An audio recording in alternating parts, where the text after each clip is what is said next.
Good evening student, मैं Neeraj sir. Student, जैसा कि कल यानी लास्ट लेक्चर में मैंने capacitance of a parallel plate when conducting material slab put between the plate, तो हमने लास्ट वाले लेक्चर में ये देखा स्टूडेंट कि कैपेसिटेंस मुझे निकालना था और हमने निकाला था, ठीक है, किसी कैपेसिटर का कि जब कंडक्टिंग मटेरियल स्लैब रखा। लेकिन आज का टॉपिक है डाइलेक्ट्रिक स्लैब, ठीक है, मींस नॉन कंडक्टिंग। तो नॉन कंडक्टिंग वाले केस में क्या होता है स्टूडेंट, जैसे मान लीजिए कि पैरेलल प्लेट कैपेसिटर है, ठीक है, पैरेलल प्लेट कैपेसिटर हमने ये ले लिया है,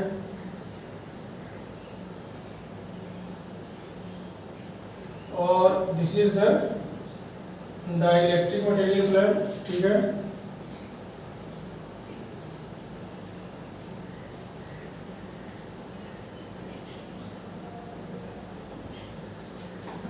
तो ये आप देख रहे हैं कि डाइलेक्ट्रिक मटेरियल स्लैब है, जिसे नॉन कंडक्टिंग भी कहा जा सकता है।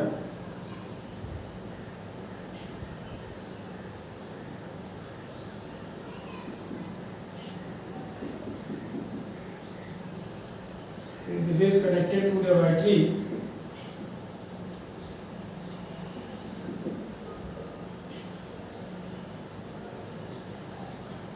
तो आपने देखा स्टूडेंट कि this is the plate P1 and this is the plate P2 and the distance between the two plate is small d metre and the thickness of the dielectric that is the small p। Okay, ये dielectric है, ये dielectric slab है,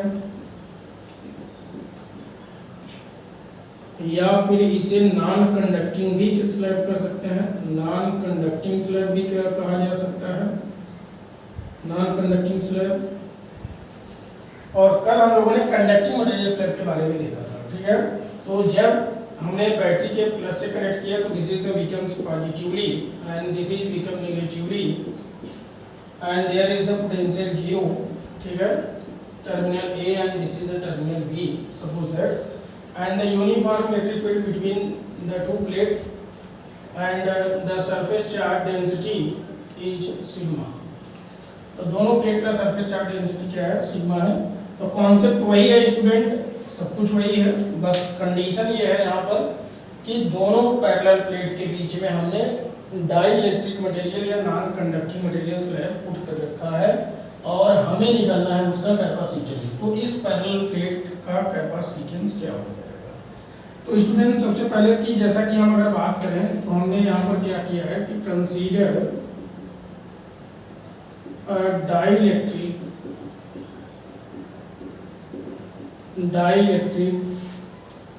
material slab,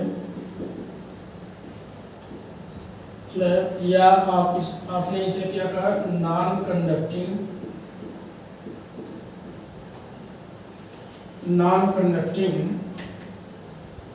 material of thickness क्या है, small t, is put between two plate have a distance small d metre, ठीक है। Let the surface charge density, let the surface charge density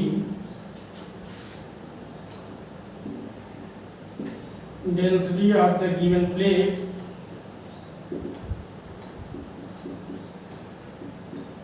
is sigma, ठीक है। तो surface charge density plate का क्या है, सिग्मा है। देयरफॉर सिग्मा इक्वल टू क्या होता है, charge per unit area. And now electric field between the plate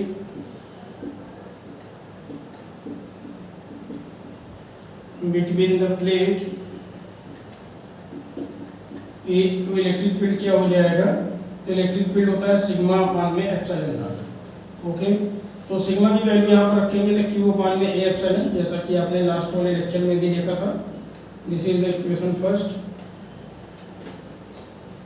और फाइनली हमें ई की वैल्यू मिल जाता है, तो हम फिर यहाँ पर पोटेंशियल निकाल सकते हैं। Hence therefore the potential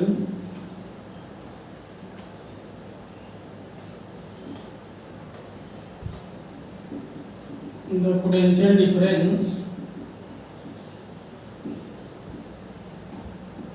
between the plate,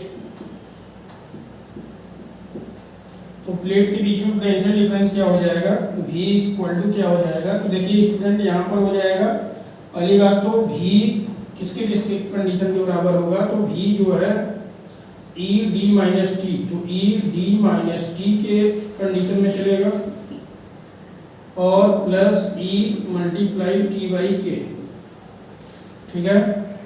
और यहाँ पर अगर हम मान लीजिए V को कॉमन ले लेते हैं, ठीक है, सॉरी यहाँ पर E को कॉमन ले लेते हैं, तो फिर क्या बचेगा D माइनस टी और प्लस टी बाई के, और ये इक्वेशन हो गया सेकंड। तो using equation first into second, now using equation first into second, तो इक्वेशन फर्स्ट को हम सेकंड में पुट कर देंगे स्टूडेंट। तो फिर क्या हो जाएगा, इक्वेशन सेकंड से यहाँ पर क्या हो जाएगा, इक्वेशन सेकंड से v equal to Q upon में ए एप्सिलॉन, ठीक है, Q upon A epsilon and whole multiply d minus T plus T by K, और जब v की वैल्यू आ जाएगा तो फिर तो हम कैपेसिटेंस भी निकाल सकते हैं। hence the capacitance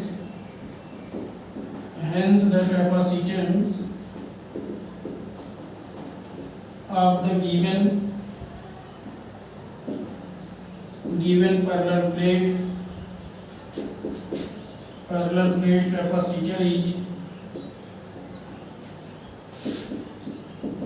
तो दिए गए पैरेलल प्लेट कैपेसिटर का कैपेसिटेंस कितना हो जाएगा, तो देयरफॉर C इक्वल टू होता है Q अपान में V, and using the equation third, तो Q अपान में Q upon A epsilon and whole multiply D minus T plus T by K, Q that is the cancel and therefore A epsilon upon में D minus T plus T by. Okay student, देखिए ये जो formula आपको मिला है यहाँ पर आप और इसको क्या लिख सकते हैं, अगर बात किया जाए इसको आप ये भी लिख सकते हैं C equal to A epsilon upon में D माइनस टी और under the bracket 1 minus 1 upon में K, ठीक है स्टूडेंट। तो फिलहाल इसको आप नोट कर लीजिए, फिर हम इसको साइड में बता देना है। तो एक बार क्लियर कर लीजिए स्टूडेंट कि जैसा कि हमने कैपेसिटेंस आपका पैरेलल प्लेट कैपेसिटर लिया है, जब डाई इलेक्ट्रिक मटेरियल बीच में रखा हो नॉन कंडक्टिंग, तो कंडीशन वही है जैसे कि कल हमने किया था, बस यहाँ पर केस चेंज हो जाएगा, D माइनस टी लिया जाएगा पोटेंशियल वाले में, E multiply D minus T plus E dielectric का T by K, dielectric का लिया जाएगा। और फिर आपने देखा कि E को अगर हम कॉमन ले लेंगे और इन E की वैल्यू पुट कर देंगे Q अपान एप्सिलॉन D माइनस टी और प्लस T अपान में K, फिर C निकालेंगे Q बाई V करके, V की वैल्यू पुट कर देंगे। इसका स्क्रीनशॉट आप लोग ले लीजिए, ठीक है, इसको नोट कर लीजिए फर्स्ट ऑफ ऑल, सब लोग इसको नोट कर लीजिए, नोट कर लिए स्टूडेंट। ओके, तो देखिए अभी आगे इसमें थोड़ा सा है, तो इसमें अगर हम बात करें तो कंडीशन में क्या है,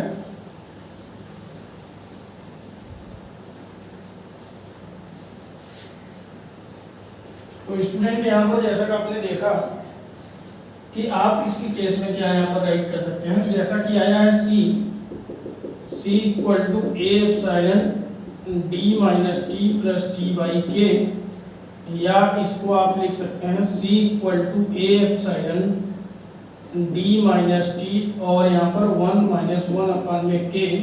और आपको पता है ना कि जहाँ पर since C not equal to क्या होता है, A epsilon upon D minus T, तो फिर इस वैल्यू की जगह C नॉट लिखा जा सकता है, तो ये वाली वैल्यू क्या लिखा जा सकता है, C not upon 1 minus 1 upon में K, ठीक है। तो ये भी मतलब एक आंसर ही समझिए, ठीक है। All of you getting clear. तो कल वाले में जब कंडक्टिंग का हमने केस रखा था, तो कंडक्टिंग वाले में C नॉट निकाला था और C not equal to A epsilon upon में D माइनस टी, तो यहाँ पर अगर अरेंज कर देंगे तो क्या हो जाएगा, सी नॉट अपॉन में 1 माइनस 1 अपॉन के। All of you getting clear. और सी नॉट क्या है, सी नॉट भी कैपेसिटेंस है जब दोनों प्लेट के बीच में क्या कंडक्टिंग मटेरियल सेलेक्ट किया गया। All of you getting clear. तो स्टूडेंट बहुत आसान है, इसको आप नोट कर लीजिएगा, एक बार कर लीजिएगा, वेरी वेरी इंपॉर्टेंट है क्योंकि ये हर साल बोर्ड में आता है। मैंने पहले भी कहा था, ठीक है, कि नॉन कंडक्टिंग केस हर साल बोर्ड में आता है। इस साल भी आया था, 2024 के एग्जाम जो हुआ था बोर्ड का, उसमें भी पूछा गया था कि capacitance of a parallel plate, ठीक है, capacitor when dielectric material slab put between the two plate.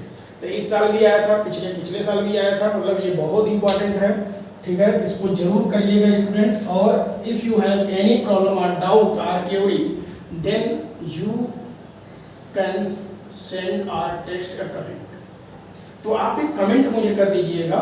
और यदि मेरा ये वीडियो बहुत अच्छा लगा है, क्लास अच्छा लग रहा है, जाहिर सी बात है अच्छा लगना चाहिए क्योंकि बहुत मेहनत से ये पढ़ाया जा रहा है, तो प्लीज़ लाइक, तो आप लाइक करें और अपने फ्रेंड को भी शेयर करें। Okay student.